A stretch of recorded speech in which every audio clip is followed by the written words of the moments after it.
Hey, welcome. I'm really glad that you're here listening with us today. And this is a super special time for me because I have one of my best friends, lifelong friends, partner in ministry, Aaron Suzuki, with me.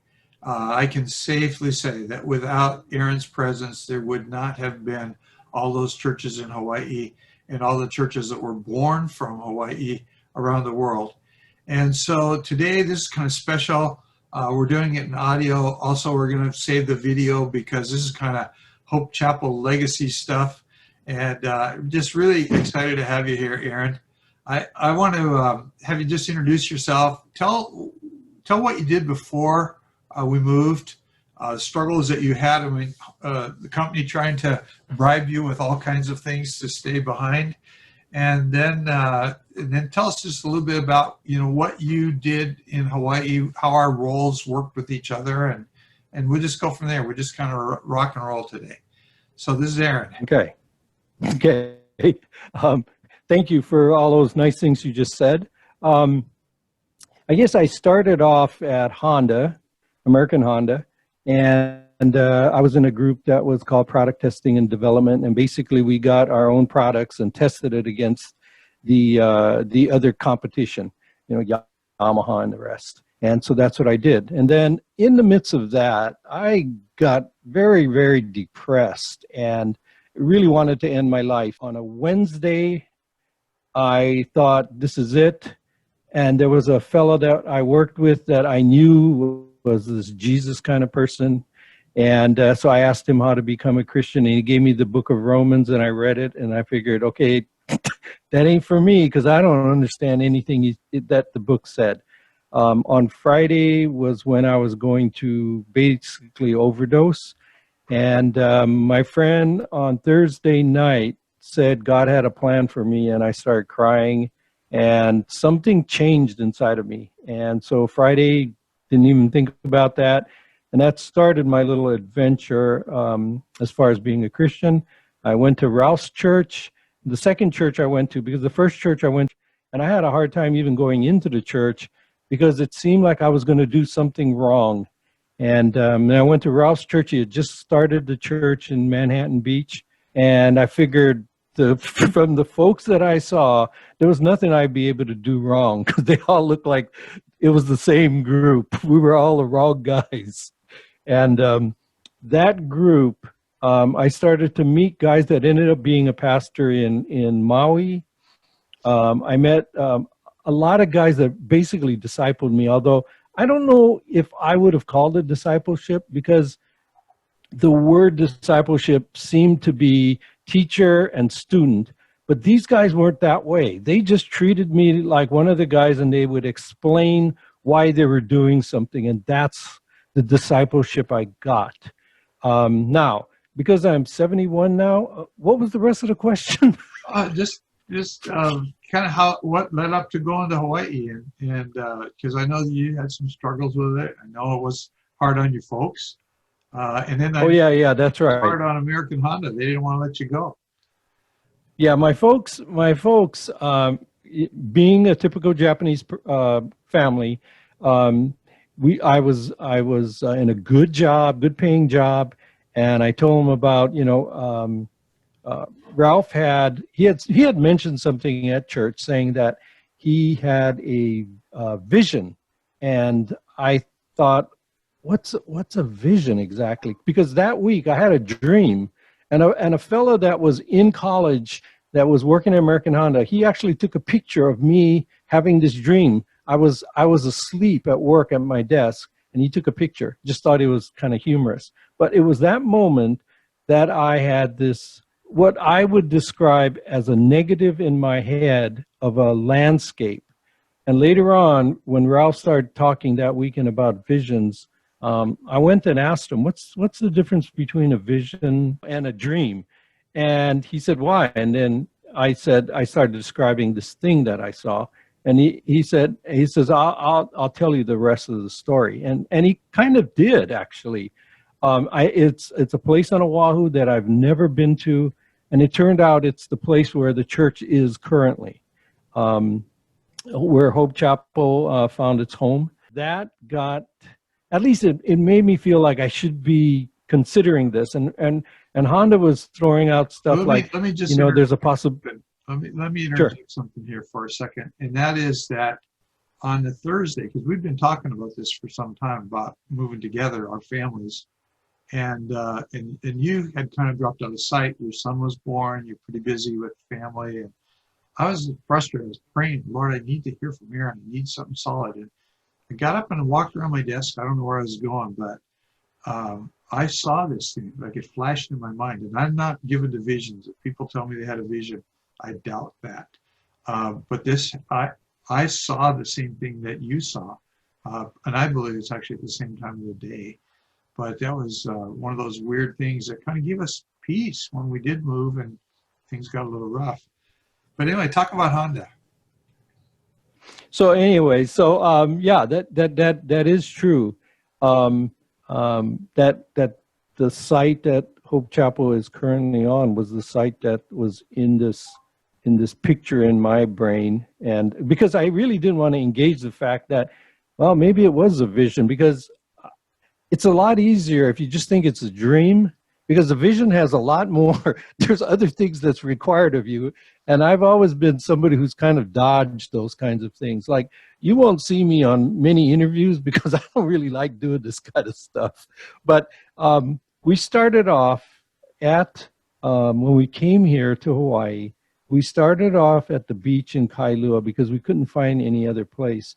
And the one thing that has been always a part of Hope Chapel, even now, this is, I don't know how many years that we've been together, but this is still the underlying thing. Ralph took an offering the very first day, and he said, we're going to give it away to another church that he goes, I don't even know who they are, but we're going to find somebody else that started, and we're going to give the first offering to that group.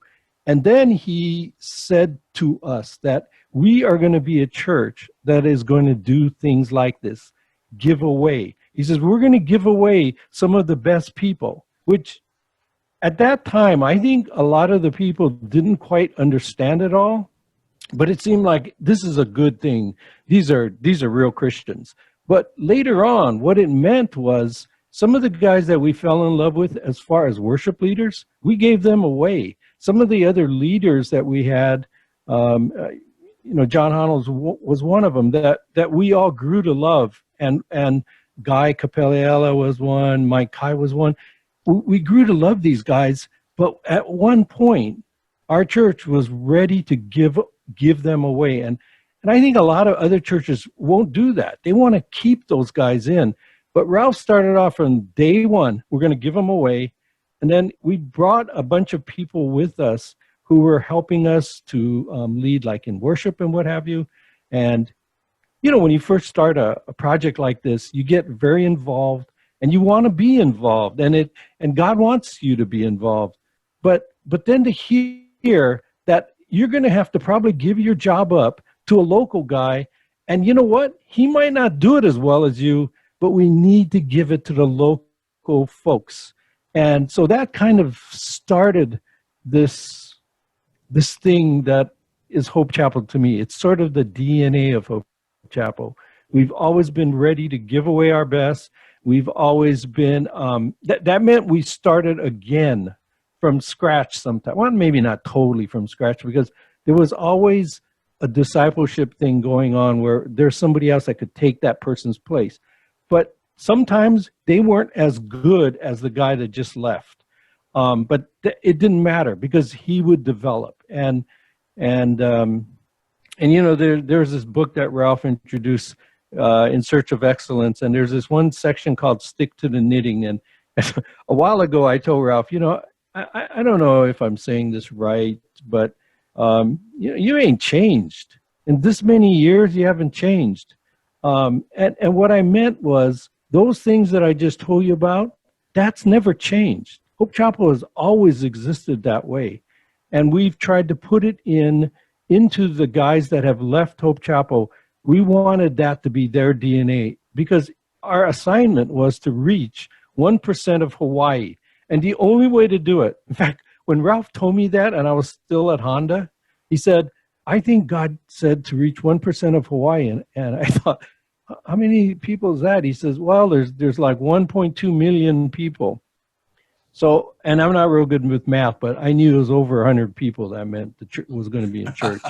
And it was like, how the heck? This guy's crazy. I should stay at Honda because I got a really good job that pays well. Why would I want to follow this guy that wants to reach 1% of Hawaii? And then Ralph began to tell me that, look, hey, one of his examples, it's kind of interesting because maybe I'm not supposed to even say something like this because of all this racial tension, but it's like I'm with this Howley guy, and he tells me that, well, it'll be like what happened in Tokyo when they burned Tokyo down. The bombers came, and they didn't have like one bomb. They just had a whole bunch of small incendiary bombs that started small fires, and it burned the whole place down. Well, that was what we were going to do in Hawaii, start a lot of small churches, because my idea was one huge church, forget it. I'm going to stay at Honda, because to me, that was more difficult. But what he said was, hey, we just start a whole bunch of small ones. And so, you know, it was the whole, we're going to start a whole bunch of small churches, reach 1% in 10 years, and we're going to take anybody that walks and try to turn them into somebody that will lead something. And if you look at the numbers, it happened after 11 years. So, I mean, any way you look at it, I guess it was a success. And, you know, it was fun along the way. We had our moments, but yeah, it's been good. It's been good. Did I get close? It's been really good. You know, we had this photograph that somebody took for a magazine cover of the two of us, and we're just standing there wearing, you know, Hawaiian shirts, aloha shirts, and it's just a photograph. But then people in staff started making allusions to the Blues Brothers on a mission from God. That was a kind of a weird thing, but that kind of positioned us to do a Batman and Robin, or you know, there was stuff in our relationship that I couldn't have done without you, and you couldn't have done without me. Go into that a little bit in spiritual gifts and in how our roles emerged in all of that, because there's people who are listening to this who haven't figured this part out, especially, you know, some of them are one-man shows.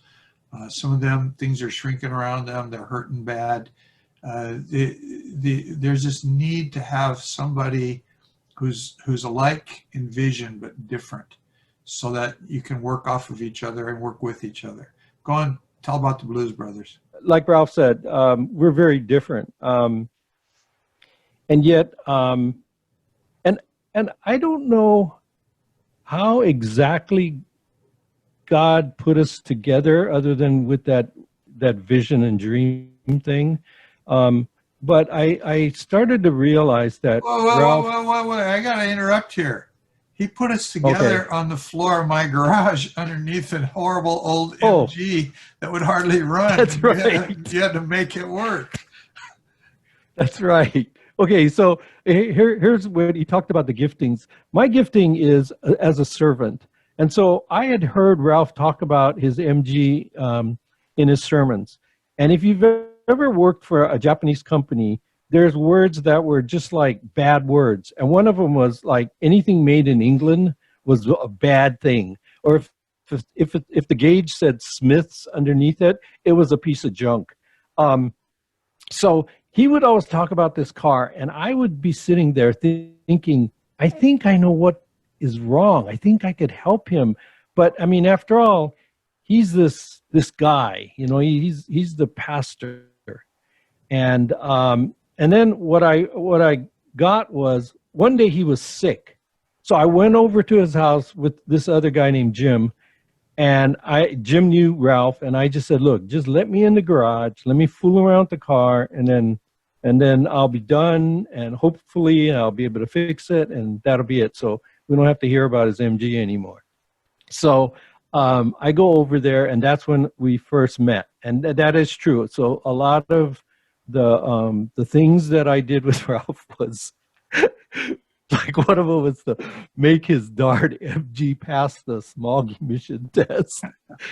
We actually put an oxygen bottle in it and ran pure oxygen into the exhaust system, or very close to pure oxygen, because pure oxygen would blow up, but so that it would thin out the thing when they checked it. And the car ran so bad that he took it from there to Honda.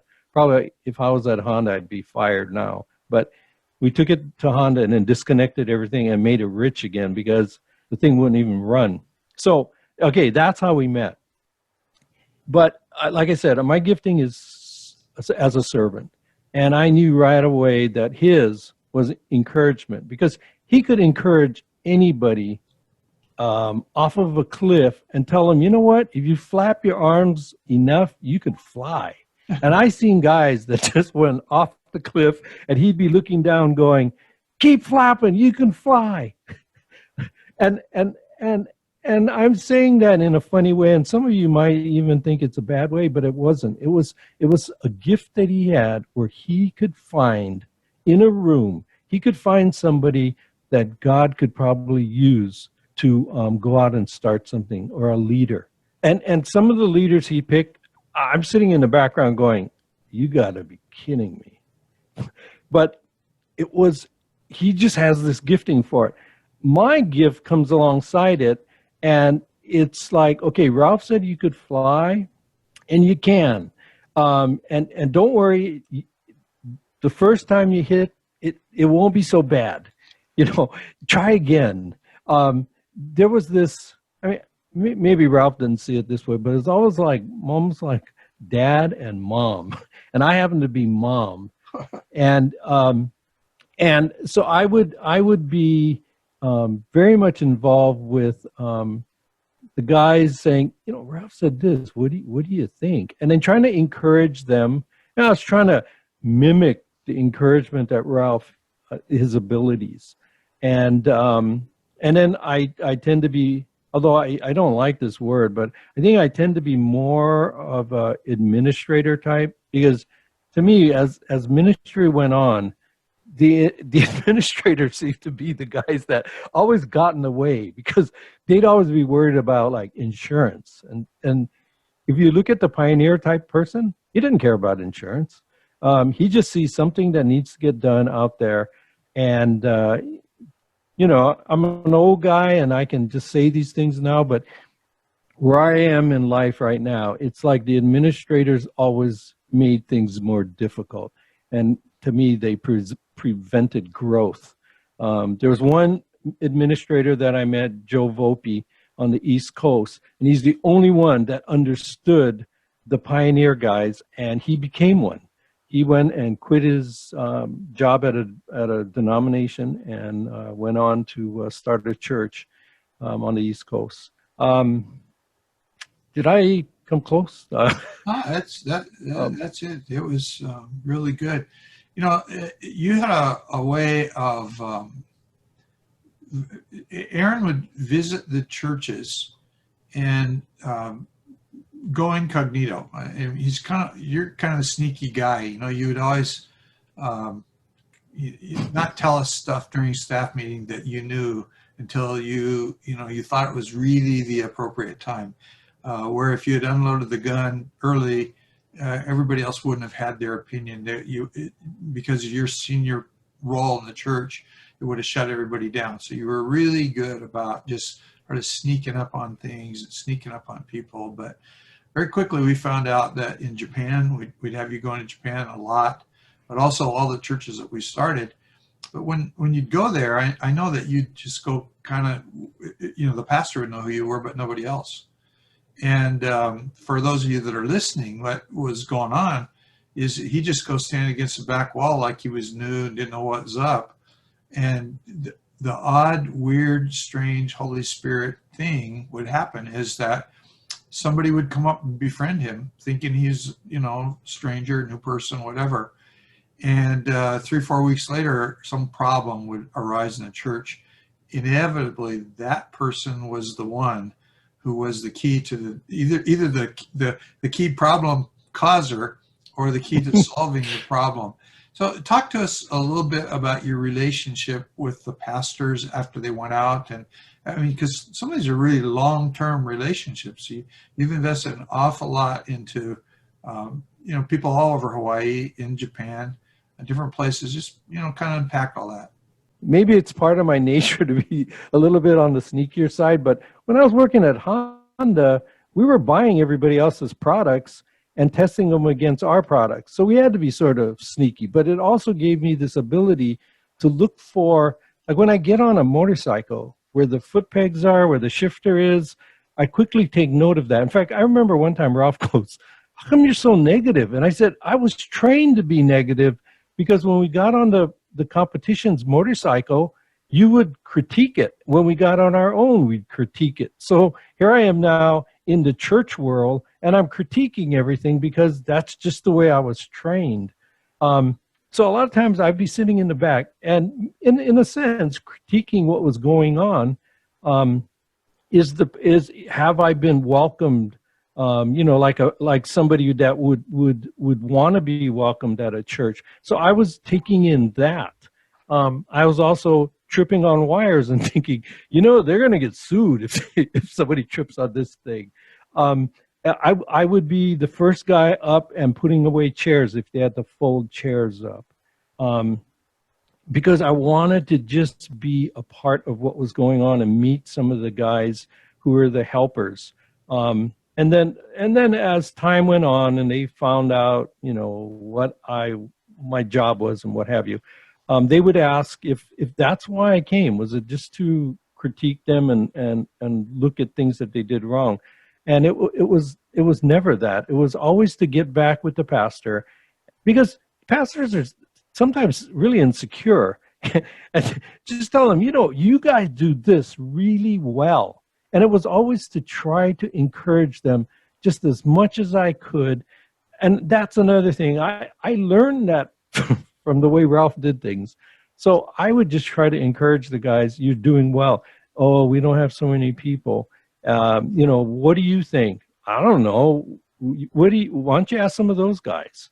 And so I would direct them to the guys that they have inside the church that would help them obtain what they wanted to obtain. And then later on, if they go, we tried it all, it failed, then maybe come back and say, well, what about this? I don't know if it'll work. And it's not like I'm saying, well, at Hope Chapel, we do it this way.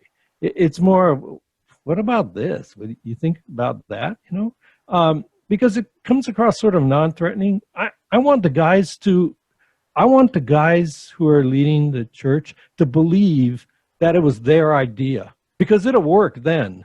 Because there's some energy that's inside of them to make this thing work, because it was one of their ideas. So it was always in the back of my mind. It was always to find a way to help them do, whatever they wanted. Like I got thrown in Kansas City, and a guy over there, I don't know how, but he knew Ralph from some seminar or something. And he found out I was in town and that we worked together because of the book, has my name in it. And I was at one of the congregants' homes. So he asked me to come by and look at his church and tell me what would help them grow.